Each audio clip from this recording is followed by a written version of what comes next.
काम करांदा बैठे ही हाल हवाल गिंदे थे कितनी मजदूरी बाय में दी कितनी मतलब कि काम औखा है या सौखा है पूरा इंटरव्यू गिंदे थे।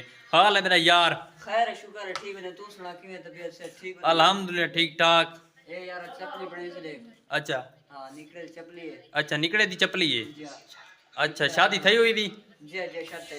अच्छा त्रै बाल हैं उन्होंने ना वो पढ़ते पान कहां नहीं पढ़ते पे उनको मीडिया सोशल मीडिया अने से जाना आने से और अपनी स्कूल पढ़ते पर नहीं देना एरा बारना गैरा बारना सवेरा। अच्छा ये ना तो कह देते ने ये जे ना तू रख इन्हें उड़ाले ना रखे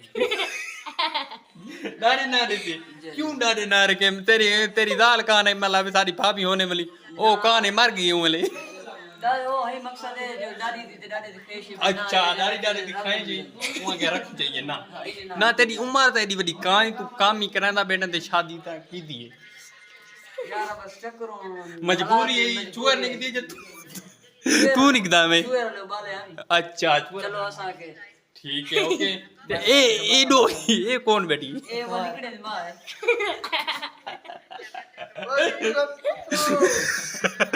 अच्छा इतनी चादर तो लगा